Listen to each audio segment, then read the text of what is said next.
Dr. Scott Cairns, welcome to Beauty Through Faith. Thanks very much. Thank you, Benjamin. Over your right shoulder, maybe your left shoulder, I see these beautiful, beautiful icons. Wow, they're so beautiful. Can you just describe to our audience what I'm actually looking at? Am I looking at a prayer corner? You are, yeah. We moved into this house just before Christmas, this past Christmas, and before that, we lived in the house I grew up in. Because when I retired from Missouri, we had inherited a home in University Place / Tacoma, Washington, and that's the house I grew up in. And what a beautiful area! Wow.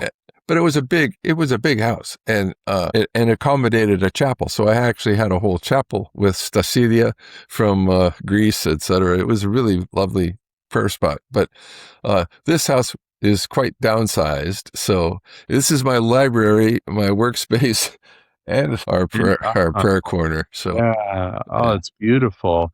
What a beautiful setting. And I know that faith for you has been such an important part of your artistic journey, integral to your incredible poetry, prose, writing. Can you talk to us a little bit about what beauty, the pursuit of beauty, means to you? Yeah, I think it's evolved over the years, but so I was raised in a fairly cranky version. Fortunately for me, so I was raised in probably among the most cranky of Baptist communities in Tacoma, Washington. But I was blessed by two parents who were not cranky about their faith, but and so they were sort of a mitigating factor in the assault on beauty that I heard from the pulpit growing up. And then my father was also an English teacher and a poet and a painter and photographer, wow. And so he loves stuff, and he didn't. I think he didn't put it in these terms, but he was probably the one who helped me sort of step away from notions of transcendence and toward notions of immanence, because I think that's where on that spectrum, I'm way closer to thinking of the collision of the holy with the human as being one of the immanence of God in man, rather than, and in the world, rather than transcending somehow this material world. Human material. Yeah. So I'm not a Gnostic, and I'm not. Right. So though I'm pretty sure that I would characterize Gnosticism as in part what soured that community. They had a sort of Gnostic take on the body and on stuff and on maybe every human who wasn't them, Right. Indeed. So anyway, so beauty then, so I say it evolved. I think it certainly got my notions of beauty as the drawing card. Probably happened with Dostoevsky. That line, the famous line, which is often quoted, "Pity will save the world." It's in The Idiot, attributed to Prince Mishkin, The Idiot. And so it's about the same time he sort of is, it's in the same, as I recall, the same space of the book where he's interrogated about his Christianity. You call yourself a Christian, the guy says, and you're a zealous Christian, he says. And so, and Mishkin refuses to answer him because he says, "I don't think you love me." Wow. Yeah. So love and beauty. In fact, and then later on, as I moved toward Orthodoxy and was reading in the Philokalia, wanting to pray, I wanted my prayer life to actually be something. So I started probably saying the Jesus prayer some 10 years before I became Orthodox. And that was the result of reading the Philokalia. And that were, of course, the love of the good and the beautiful. Kalia is this wonderful mashup of the good and the beautiful. So I think that the love of the good and the beautiful is probably the energy that has moved me toward the Eastern Church and then into a more sort of apophatic mystical faith. Yeah. And in your poetry, And in your writings, you certainly detail for us that particular journey into the embrace of the good and beautiful. When did that sort of become apparent to you? You know, as you were teaching, writing, and exploring God's world. Yeah, when did the connection between the writing life and Yeah, the yeah, yeah, yeah, hard to pin it down, but it must have been early on, even yeah, maybe before I was teaching much besides composition in yeah. Right. university. But as I was started teaching literature and trying to get students who didn't, most of my teaching started out. My first appointments were graduate fellowships, so that I was teaching undergraduates composition, creative writing, intro to lit, that kind of thing. And just so that constituency largely was there in the classroom because it was a required course, and not because they love literature. So wooing them became kind of a very important aspect of my prep, so that I would look for work that was going to break their hearts, and that's usually the beautiful stuff. and Yeah. and then realize that when I read these poems or pieces of prose works to these students and obliged them to read them aloud, they I could see that it had an effect. It kind of woke them up to the beauty of the text and of elegant language and how heartbreakingly beautiful that can be. And so I think once I realized that was a way in for so many people, I was a little more intentional about cultivating that appreciation in myself and in my own reading and writing. And over those years, another beautiful part is the fact that we can dialogue with the dead in the text, so that I no longer think of literature as a museum, but as Yeah. a field a semantic field where meaning is made, not past meaning received. It's so a text isn't a document of meaning that's been made. It's a scene in which a scene we enter, and while we're in there, we make meaning with the text. And that's why we think of it as living and not a dead letter. But so that became part of my pedagogy as well, and certainly of my writing. I think the work, I have a new book coming out I have copies of it, but it's not officially out until middle of August. But the book before that was called Correspondence with My Greeks. And the whole book was really inspired by my reading through modern and contemporary Greek poets and kind of responding to their poems. So this Wow. long-standing pedagogy of mine, and this long-standing process of mine, where I would read and respond, and the response would be my poem or my other text. I did that very intentionally, moving through about a century's worth of Greek poets and writing back to them. And so that's what Correspondence with My Greeks is, a collection of poems. It's really all about this responsive impulse that comes about when you're in the presence of a beautiful, moving text. Yeah. So, dear listener, we will include all of these links in the show notes. You're going to want to get Yeah, Dr. move some product while you're at it, would you? We're going to be including all of these links to these wonderful, wonderful books that Dr. Cairns has written.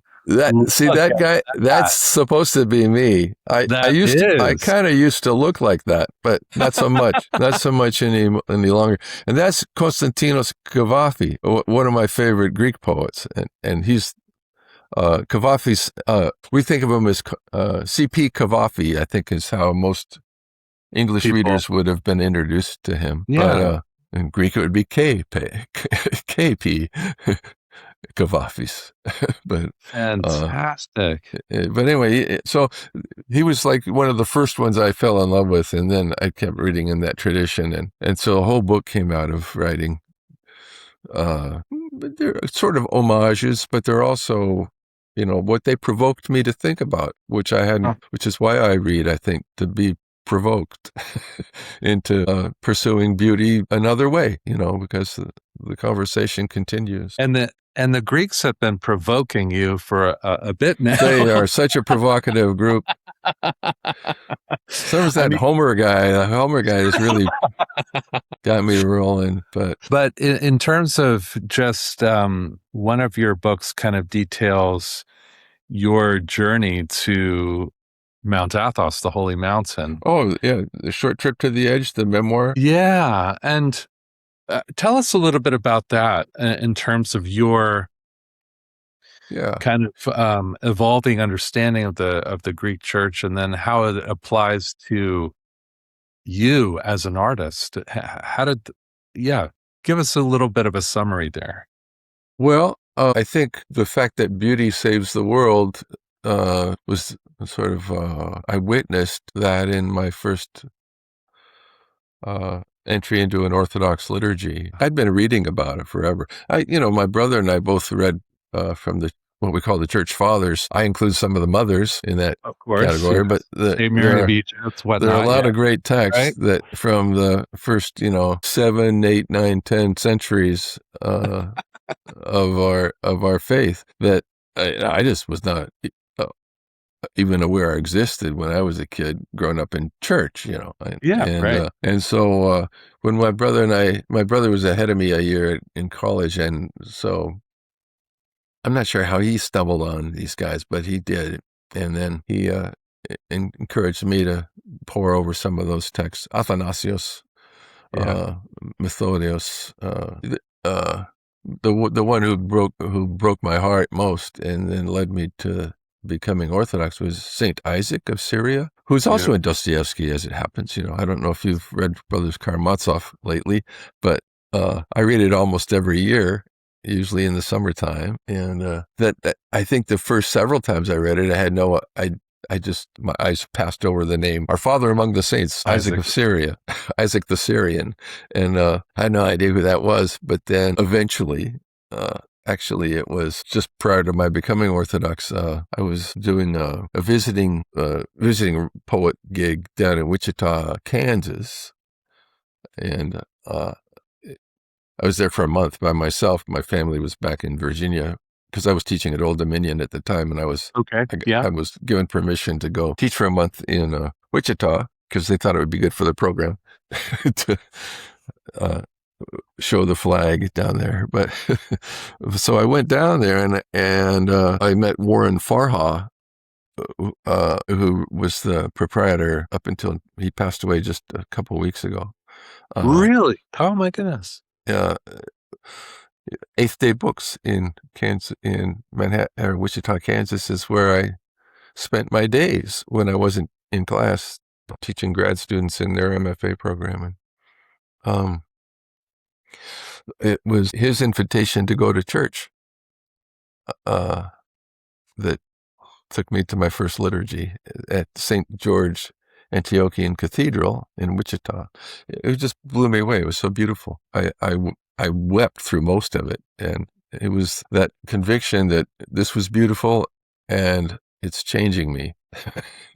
Right. Yeah, Yeah. I don't know if you've been to an Orthodox liturgy, but it's mostly sung, and of course the images, the icons are everywhere, and of course the fragrance of the incense is profound, and the homilies are generally pretty short because the liturgy itself, which is mostly scripture, do most of the talking, and and it's centered upon the communion, on the Eucharist. So rather than on some guy's paraphrase of the truth, which is, I think I was raised where the centerpiece was the sermon, and I think we had a version of Eucharist once a month, maybe. Yeah, first Sunday of the month, I think, or something like that, and it was, not wholly satisfying, but I found this other thing absolutely Sure. satisfying, and so it was beautiful, and my I shortly thereafter started attending Orthodox Church in Norfolk, Virginia, because we Yeah. lived in Virginia Beach at the time, and I attended one of those for a while. It was an OCA church for about a year, and I wanted to become Orthodox, but that priest wanted me to wait until my family was ready to come with me. They didn't have a whole lot of interest in that. But so I stuck it out on my own for about a year. I went to St. Nicholas Church just on my day off from teaching. I saw that St. Nicholas Greek Church was just a few blocks down from our house in Virginia Beach. So I went, and I remember going into there and saying, I'd like to just make an appointment to visit with the priest. I'd like to talk about maybe becoming Orthodox. And the woman says, give me a second. So she gets on the phone. She types in his Father Paulson, there's a young man here who would like to talk to you about make an appointment to talk to you about orthodoxy. And I hear this voice is coming down. He just shouts. He evidently stuck his head out the door instead of picking up. What's he doing now? And she said, Father Paulson would like to know. Father Paulson, yeah, I heard Father Paulson would like to know what you're doing now. And I said, well, nothing. I have my day off from teaching. And so she said, he seems to be available now. And he goes, well, send him down. I hear this down the hallway. And she's still on the phone, sort of. Says, Father Paulson says you just go on down the hall and he's waiting for you. So I went in and I think I walked in and I told him that I'd been attending it, the OA's, Orthodox Church in America, OCA Church, for about a year. And that I said, he thought I should wait to become Orthodox until my family was ready. And I said, I don't know that that's going to happen anytime soon. And he said, well, how about Sunday? I said, what Sunday? And would you like to become Orthodox this Sunday? I said, well, don't we have to go through catechesis? He goes, you've been going to church for a year. He says, were you listening? And he said, we'll bring you into the church and you and I, Wednesday, are you always free on Wednesday? And I said, yeah, it's usually my day off and from teaching. And I have someone covering the office that day too. And he said, how about we just meet every Wednesday after?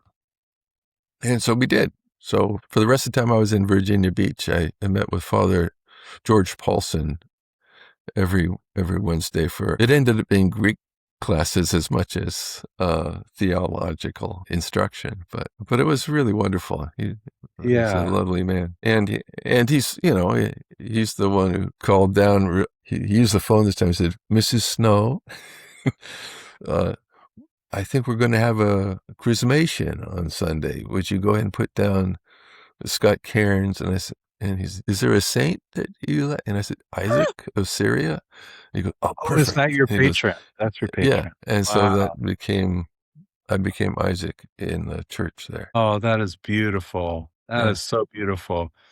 So what I'm interested in then to explore a little bit with you is, the apophatic nature of the Eastern Church. And you're a man of letters. You're a man of story, and based on the eternal story, the logos, the eternal logos, Jesus Christ.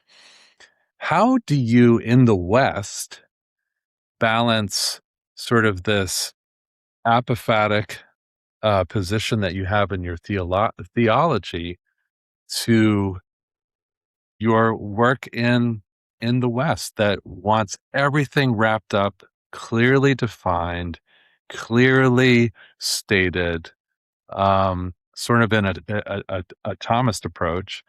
How do you balance that in your work, in your creative work? Well, even Aquinas repudiated the Summa. I don't know,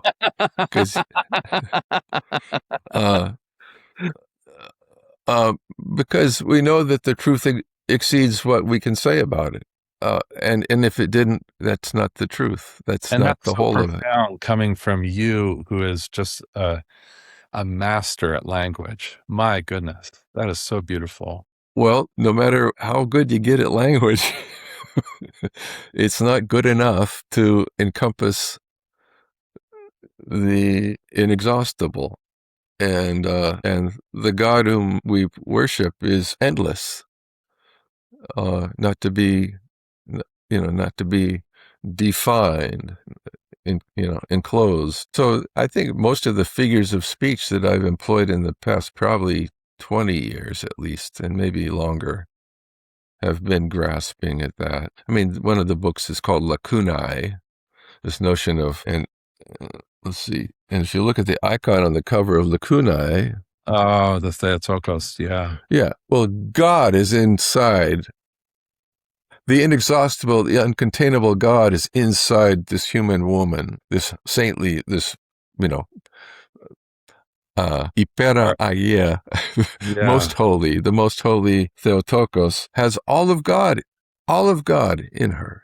it's And amazing. so the notions of a discrete space holding something that is not containable, that also strikes me as a fairly apt analogy for what a real poem is. A real poem is not something that says one thing, or a great poem can't be exhausted because the language itself keeps suggesting. And all that whoever it is picks up that poem brings stuff to the meeting.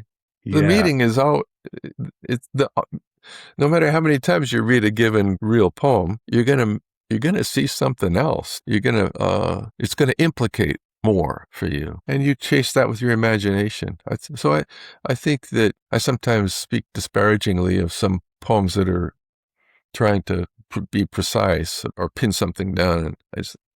And why do that? I'm not interested in your opinions.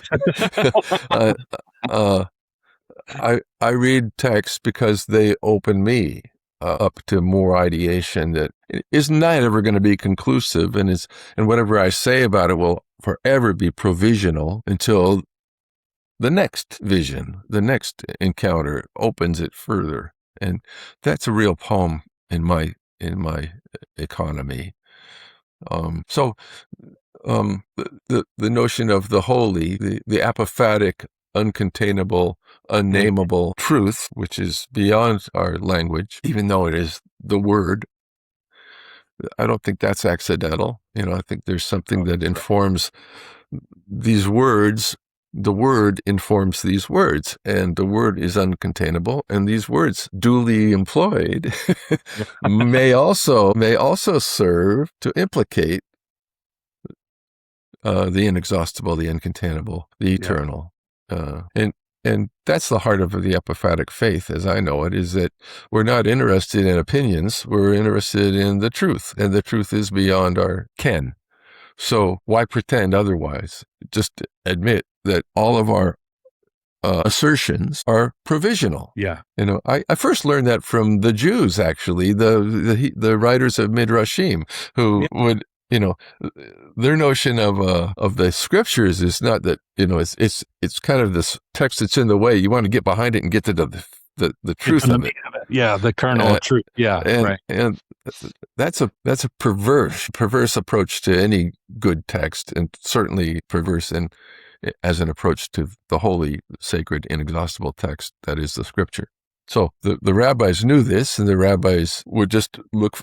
I remember in church when because we used to have these Bible studies, I think Wednesday nights, and we'd go through a chapter at a time. And I noticed that when we got to a kind of a puzzling thing that didn't quite serve the disposition of those people, we would skip it. I started noticing that certain verses in certain Bible study sessions were skipped. And I would go back to those, of course, and I'd look at, well, yeah, they're confusing. They're hard to figure out. They're what a rabbi would call a dark saying. Well, Right. the rabbis don't avoid them, they look for them. That's where the meat is, because if something in the scriptures baffles you or contradicts what you think is so, it's not a problem with the scripture, it's a problem with what you think and that needs correcting. And so that's why the rabbis had this Talmudic habit of, or in the Midrashim, another interpretation might be, listen to the humility of that, and another interpretation might be, it's not like, well, that's wrong, this is what it means. It's, au contraire, that's not exactly how you approach uh, uh, an inexhaustible text. I think it's wise to say, well, another interpretation might be this. And then you say it. It works for as long as it works. And then it doesn't. Right. Right.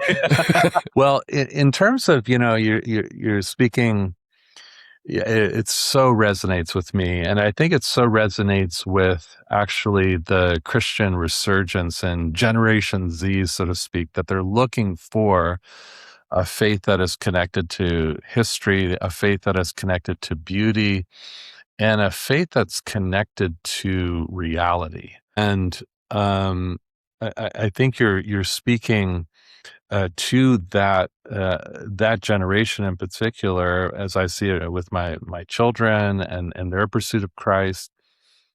Now, when we're looking at the early church fathers, they certainly gave us guardrails. They certainly defined certain Right. aspects that are kind of guides for us as the church. Yeah. And yeah, and you've spoken about beauty and goodness. Those are objective realities that bear witness on us. How do you kind of go about looking at poetry, for example, um, and you're analyzing a poem, or you're kind of meditating on a poem that, let's say, has been recently written either by you or by one of your students or by another colleague, and you're trying to ascertain whether or not this speaks to something deeper, that this is good, that this is beautiful, this is a beautiful word for us. How do you, what are some kinds of ideas that you can give our audience to kind of consider as they're looking at their own poetry, let's say? Yeah. Well, I think the truest thing I can say is that if I'm reading a text, even if I've just written it, Yeah. that causes me to reconsider what I might not have thought to think about. You know, Oh, wow. Okay. Yeah. then I think we're in the ballpark of the poetic operation of language, which is what I think we're talking about. The Yes. poetic operation of language is when words say more. I know when I've made an adequate draft is when I find myself writing things I didn't know to say, and I see something, imagine seeing something See I didn't before. know to see. I didn't know to Yeah. look for. I didn't even know to Yeah. look for. Yeah. Yeah. And I know that sounds mystical and flaky, but I think when you've developed a prayer life and then somehow it starts to conflate with your writing life. So, for instance, this new book picks on prayer a lot. My new book called Against Certainty. It's the book is called Against Certainty, and I am certainly against certainty. For the anything I'm certain about, it's no Certainty. certainty. But I also have But ex- not in a postmodern sense. Not in a postmodern sense, if I could say that, right? well, what I don't know why I don't know what you're after in Yeah. saying that. So Yeah. postmodernity, when I think of postmodernity, I think of like hyper modernism. Um, so that we're questioning even whether or not we can communicate with one another. That words don't have any communicative power, like a Derrida or is somebody of Well, that the- ilk. Like, feel free to come back at me on well, that. I'm I interested. I know I'd have no career without the postmodern turn. Right? Yeah, indeed. Uh, because modernism kind of kicked kicked uh supernatural discourse or supernatural concerns out Out of the the window. conversation. And Sure, I did. the postmodern turn kind of said, well, you don't know that. So it You opened don't know that's not so. in other words, it opened the door for the spiritual conversation to come back in. Yeah. Yeah. Yeah, Absolutely. I would agree with that. That it Yeah. opened the door. Yeah. And I'm not afraid of the truth. Hey, that's exactly Uh, right. I Yeah. just know that whoever is sincerely pursuing truth is going to say some things that I want to hear, and I may not, apprehend fully what they're after, but I don't, at this point, this is also very postmodern.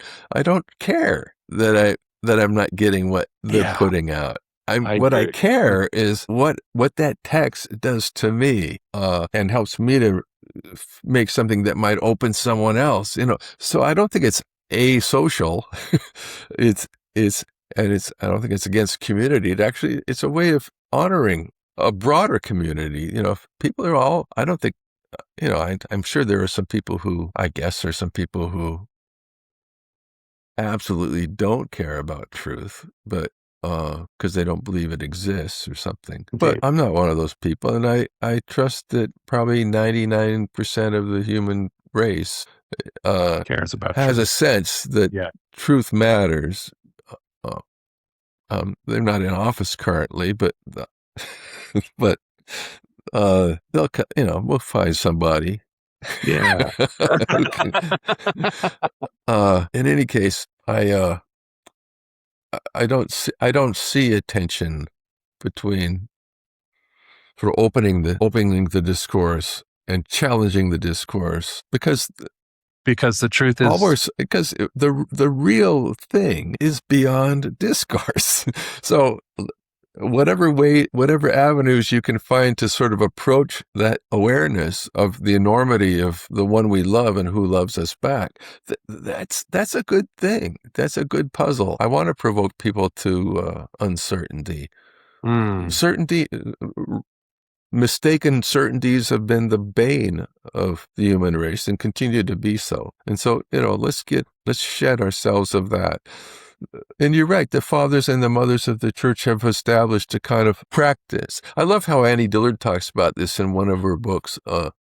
She goes to this, I think must be the Holy the Firm book, because I think I'm imagining this happens on Lummi Island where she lived for a while, which is right over there. yeah, And it's actually right there. right there. I went to school here. Annie was my teacher here. Oh my goodness. Yeah. So she was the one who got me into grad school back in Virginia. So, because she sent me to Hollands to go work with her ex-husband. And anyway, long story. So that's a side story. We were talking about sort of certainty against certainty. And Yeah. her particular book that was addressing that stood out to you. Yeah. I think Oh, yeah. there was a more, that book is a great book for this, Yeah. as are all her books. Pilgrim at Tinker Creek is astonishing. Wow. I would recommend anyone for whom this sounds a little interesting, go Yeah. look at that, because the Yeah. fathers and the mothers They give us the figure guard. profoundly in her Pilgrim at Tinker Creek, and they give us this thing, but they know it doesn't exhaust the possibilities Yeah. of our apprehension. The apprehension. And Our you use the apprehension of the word. enormity is the deal that we're after. We're trying to enlarge that apprehension and get closer and closer. St. Gregory Palamas talks about glory from glory to glory. And, ideally that's what I'm trying to get at is a discipline that helps you to see even beyond the discipline, but touch base with the Holy One who loves us. I love this. You've mentioned this several times, even just in passing in our conversation here. And then, of course, your work has been heavily influenced by a pattern of prayer. Could you speak to our audience about just developing that discipline of prayer that seeps into that writing, that spectacular surprises that you Yeah. encounter in your writing? Yeah, speak to us about prayer. Well, the similarities are profound between poetic practice and prayer practice. Yeah, In poetry, if you're not writing every day, you're never going to write something worth reading. You don't write something worth reading every day. Every right. poem isn't a poem. But if you're not at it every day, you're not in a position for the beauty to break through. Prayer, similarly, if we only pray when we feel like it, odds are pretty good we will never pray, or we'll only pray when we're in trouble. Yeah. And then our only prayer is one of petition. Get us out of trouble. Right. Yeah. In these days, I think because of the rule of prayer has taught me that even when you don't feel like praying, you still do the prayers. And to the extent that you're able, you pray without ceasing. After years of saying the Jesus prayer a lot, you find yourself saying it, not Yeah. out loud maybe, but you find yourself saying it a lot and increasingly. And Yeah. so there's a point at which you're you are praying without ceasing. I remember back in the day, 60 Minutes, a guy named Bob Simon, who uh, sadly enough passed away before he could go do another visit to Mount Athos. He did two 60-minute sessions on the fathers of Mount Athos, and he was speaking to actually my So spiritual beautiful. father. I want to commend our listeners to go to those YouTube clips. They're phenomenal. Yes. Yeah, well, Watch so many, many times. when you get when you get to Father Yakovos, he's my Right. spiritual father, Is and he really? yes, yeah. And so Bob Simon is talking to him in an interview, and Bob Simon says something like, "Well, you're a man of prayer, and you you aspire to pray without ceasing, but here you are talking to me." Right. And Father Yakovos starts laughing, and and Bob Simon says, "Well, why are you laughing?" And Father Yakovos says, "Because you think I'm not praying now." Yeah. Yeah. I love that clip. I love that clip. Yeah. Yeah, and yeah, and there's a lot of richness in that, and I guess he had planned to go back and make another sort of return visit and return interviews, but he was hit by a car, I think, and never got back. But they remember him fondly there on Simonopatra, my home monastery. When was the last time you were back? Um, a year ago, I'd be there now. Except so over the years, because I've been to Mount Athos, I guess more than 30 times, Oh my goodness. because Wow. I for the The memoir, the book. memoir Yeah. recounts my first three visits, but it took me six visits to write that. But I was on research leave for a year, and that's when I made the first three visits, and then I got a Guggenheim the next year, and I used that time to go back and kind of fact check myself, which was a good thing because I had some things I had misremembered, but got corrected. Anyway, but then I made a habit every year thereafter of going back at least once and sometimes twice, because I would run a student study abroad program that would underwrite my going there regularly. And then this last year, a year ago, I was there working for a thing called writing workshops in Greece. And it's bringing students to Greece to write, get acquainted with Greek culture and Greek literature and Greek food and Yeah. music and things Greek, but also to write. And so I've been doing that every year since then, except for this year. The group that I was supposed to go with, they canceled it because of the troubles in Europe, and Yeah. In the Middle a East. lot of parents didn't want to send their college age students for a study abroad trip, which is most of the constituency is that for Yeah. the program that I was talking about. So they canceled it, and I'm not. I'd be there right now. In fact, had Wow. they not canceled it. Wow. But whenever I go, I always make a trip to the Holy Mountain and visit with certain of my friends who are monks there, but most particularly Father Yakovos. Amazing. So your rule of prayer was Mm. certainly refined, has been certainly refined by the Holy Mountain and your visits there. And so would you encourage, for example, let's say somebody like me starting out in this artistic world and trying to understand how faith and life and all of it kind of come together. How would you encourage someone like me to develop a prayer rule, so to speak? Yeah.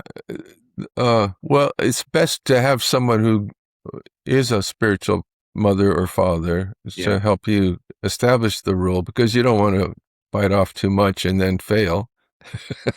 Right. That's So not a good feeling. Yeah. no, so if if I were someone's spiritual father and someone were to ask me how to Yes. start without risking a lot of, without assuring failure, I would say, we'll start with the Trisagion prayers, the thrice holy prayers. And a lot of the church services in the Orthodox Church, and there are many different sorts, but almost all of them start with the Trisagion prayers, the thrice holy prayers.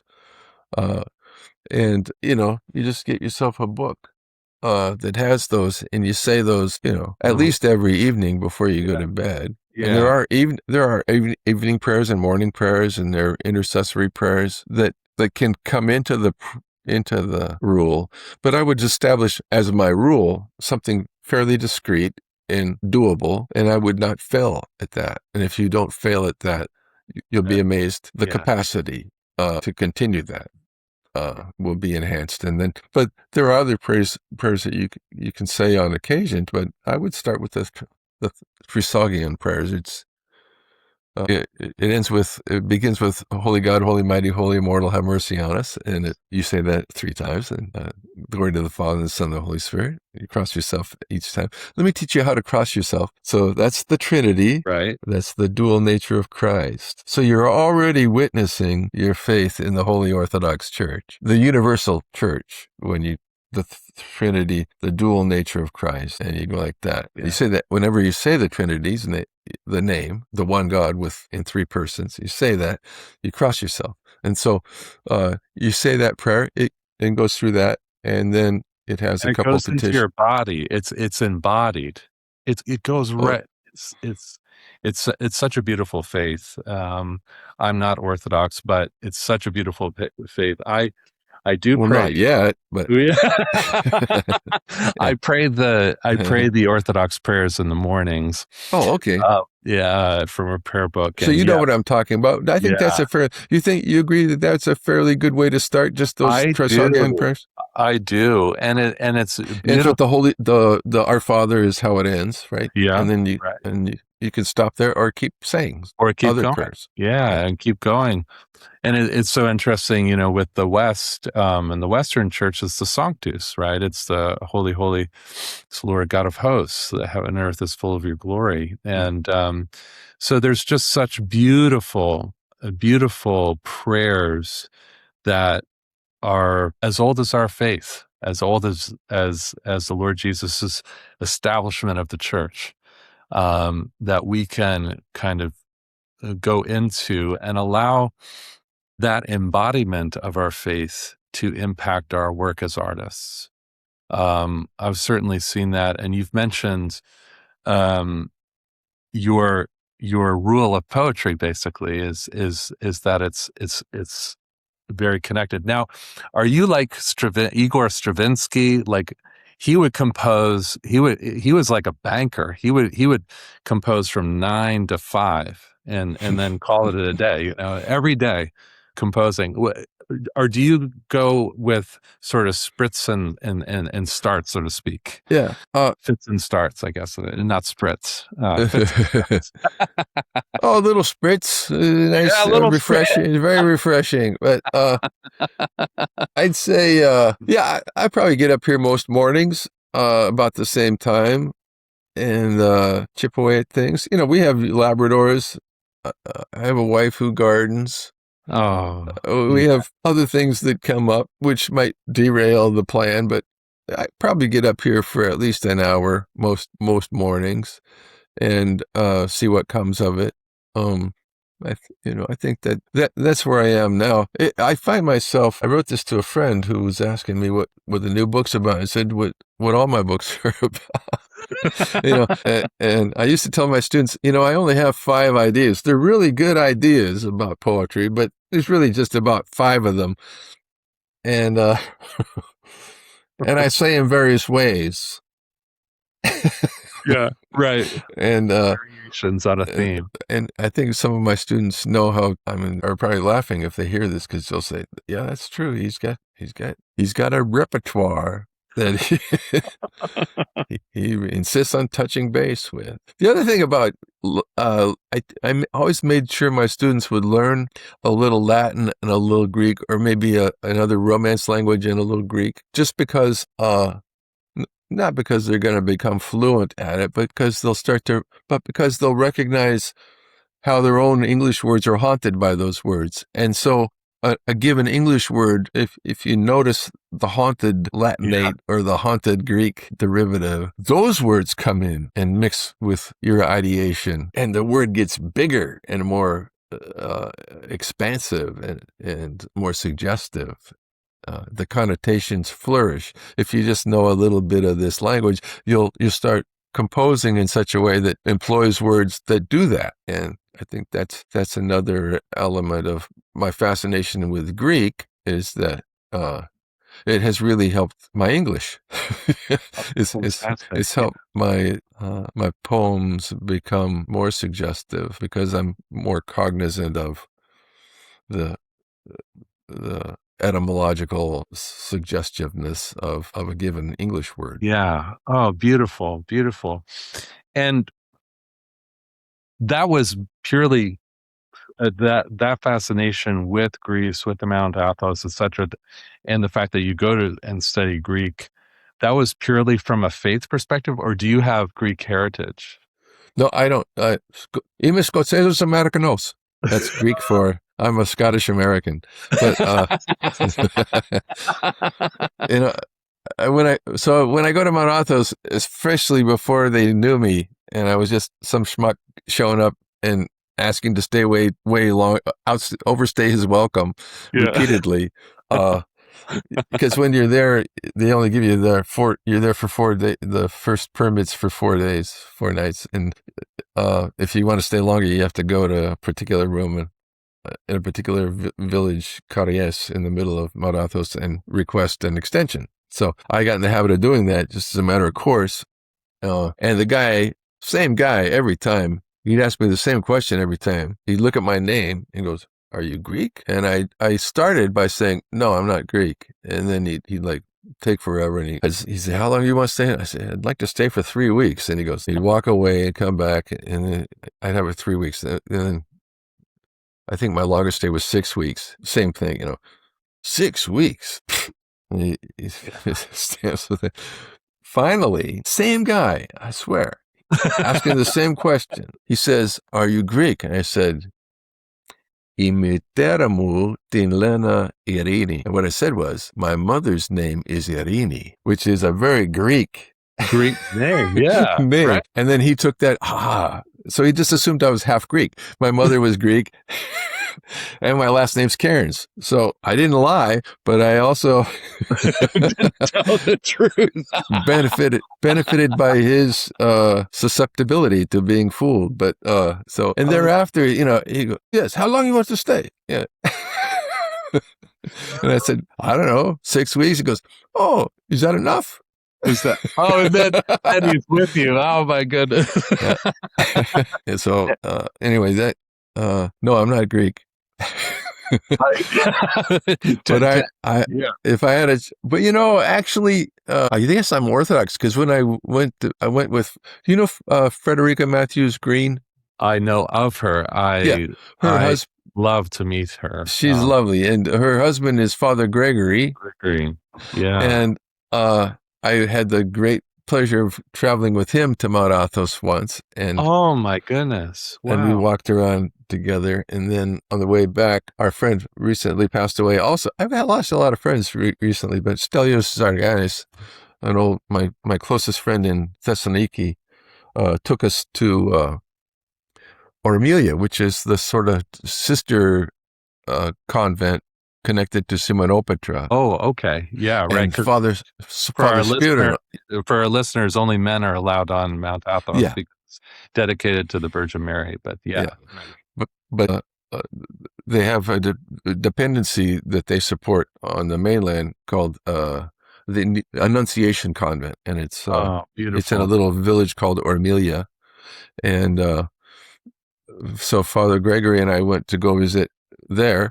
And we were having tea with uh, coffee and tea with Father Spiridon, who just could not figure out why we'd, in our grown up years, became Orthodox. I said, why do you become Orthodox? And Father Gregory and I were saying, well, we read these books and we thought, and he goes, "Pfft." He goes, no, no. He goes, your people. Who are your people? And your ethnicity. Who are your people? And Father Gregory said, well, my people are from Wales. And I said, I guess my people are from Scotland. He goes, you were always Orthodox, because and he's right, the Yeah, Celtic the Celtic. faith That's right. Brendan Navigator. was an Uh, extension of Orthodoxy in the ancient world, and he goes, oh, you were always Orthodox. So there, yeah, in fact, when you that read, satisfied him in a way that no yeah, uh, reading or study or desire. Otherwise, he said, yeah, you were always Orthodox. It's just a matter of finding your way. Yeah, so. the close connection between the Celtic saints and the Desert Fathers was unbelievable. Oh yeah, I have a Brent, beautiful icon. Oh, it's downstairs of all the Celtic saints that the Orthodox honor. It's a beautiful icon of a sort of a of all synaxis of the synaxis of them, yeah. of all of them. Yeah, it's pretty wonderful. Oh, that's Anyway, that's a thing. yeah, that's the thing. How has your poetry, your pursuit of beauty, been received in the world? Um, Not we well enough. No. yeah. No, no, I'm happy with it. Yeah, I see people seem to. I mean, people read it, so I'm not yeah, complaining. Uh, I don't think I'll make a bestseller list ever, but it's okay. I yeah, don't really. I guess I don't really write for anyone anymore. I'm glad people benefit from it. I hope they do. But I mostly write to kind of examine that pursuit of beauty and that pursuit of truth. That's what my poetry writing, I think my vocation as a poet is all about. And I think this is true of every vocation, duly appreciated is, you do it. We think, I guess I grew up thinking that calling was something you do to serve God. And I think it's a calling or a vocation is something God gives you, yeah, uh, to serve your development, your awareness of Him, your nearness to Him. You cultivate the art, and that's why art is an absolutely adequate vocation. Whereas I think in the Baptist church I was raised in, it wasn't. Uh, being in full-time service of the Lord is a phrase that I heard many times. You're a missionary or you're a pastor, then you're in full-time service for the Lord. Otherwise, you better get out on the street corner and preach. yeah, But I do think the pursuit of any art can yield this opening of the self, and that's the purpose of it. I don't think it's so much to preach. Uh, I don't really write to. I certainly don't write to preach or to proselytize, and I think that the best artists don't. I have many great friends who are artists, and they may have subject matter that is reminiscent of scriptural stuff, but they're not doing it to preach. They're doing it to sort of examine themselves with the pigment, the line, the stone, whatever it is they're working over. They're trying to get at something, yeah, to realize some suspicion they have about what is so. And so I think that in my poetry, I write to see more, say more than I'd know to say otherwise. And I'm glad that the audience is there. I'm glad that the books get made. And uh, and sometimes people buy them. But that's okay if they don't. I still love them. yeah, yeah, But if I think that I still think that in the church sometimes that people think that if the art doesn't more directly, pin downably announce something, Christy, Right. then Right. then then it's somehow debased or not valid. So I know that that exists in the church, and not I mean even in the Orthodox Church. But I also think that that's not my problem. That's Right. it's no skin off my nose if someone thinks I'm wasting my time. I know I'm not wasting my time. So there's that. The suffering, the idea of suffering has been Yeah. a part of your journey, and suffering and redemption, of course. But talk to us about when suffering became kind of top of mind for you in your creative world and trying to plug away, so to speak, and find out meaning in suffering. When did that sort of come into your sphere of thinking and creativity? Well, I think early on, you know, and the suffering keeps happening. Yeah. It's not like No it doubt. goes away. But Yeah. I think I ended up writing a little book about this, but it's not my thinking about it didn't start with that book. I think maybe whatever I have to say about it culminated in that book. It's called The End of Suffering, Finding Purpose in Pain. But that was an opportunity. Writing that book was an opportunity to sort of look back on how suffering affected me and which writers, which texts, which theological visions consoled me in the suffering. And there's no shortage of them. There's plenty of. Simone Weil became very important to me because she actually cultivated a kind of suffering so that she could find solidarity with the people that she who were suffering. Yeah. And though she never became a Christian, well, according to the biographies, uh, she was as much of a saint as I've encountered in my life and in my reading. She understood that affliction brings us into a reality that we might otherwise ignore, or and once we and if we ignore it, then if we don't suffer affliction, then of course we have insufficient care for those who suffer affliction. But once we have affliction, we get a sense of it and we can maybe sympathize with it. We also have Jesus. He, he, he didn't avoid it. He Yeah, went through it. he entered And, into it. That's exactly and right. that, and that's his witness. You resurrect from it. St. Paul, there's this really interesting word, isterimata. Isterimata is sometimes in the King James, I think it's translated what is lacking. So what's absent, what's lacking is how it's translated in the King James for I thank God that I make up with my own body what is lacking in the suffering of Christ. Right. You read that, and that's a Love dark saying. If yeah. ever there was Us a dark saying, you think, yeah. what? What are you Yeah. saying? Over that Something's like. Well, fortunately, if you learn a little Greek, you can retranslate that word. And I think my translation of that word would be because there's a future gesture.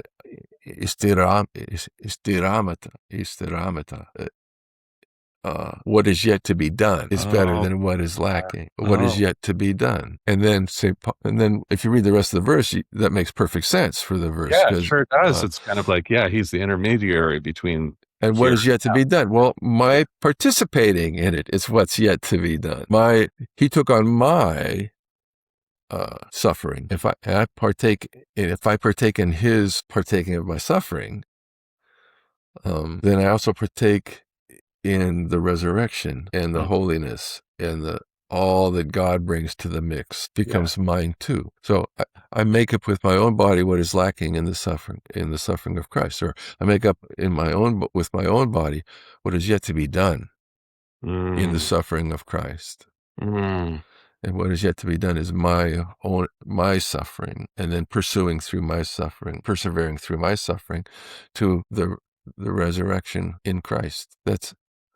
that's how suffering has come to figure, and that it was probably my writing that I had glimpses of this and consolations from God's nearness and prayer, etc. But I think in writing that book, I was able to articulate it in a way that I could repeat it to you now. It's because Yeah. rather than fishing around for a new explanation, I think I'll stick with that one because that took me a while to work it out. But and so and then in recent years, I've had other things that come up, and I'm just making up with my own body Right. what We're all is yet pilgrims. to be done. Yeah, Yeah, pilgrims on this journey for yeah. sure. Um, well, thank you so much. I mean, I feel like we could keep talking and enjoy. I've enjoyed this conversation. Long been an admirer of you, and I Thank, know our listeners are going to benefit greatly from hearing from you. Um, and we'll definitely have to have another conversation to continue working on these themes. Anytime. I'd love to, Benjamin. Thank you so much, and thank you so much, dear listener, for listening. And thank you again, Dr. Cairns, for joining us today on Beauty Through Faith.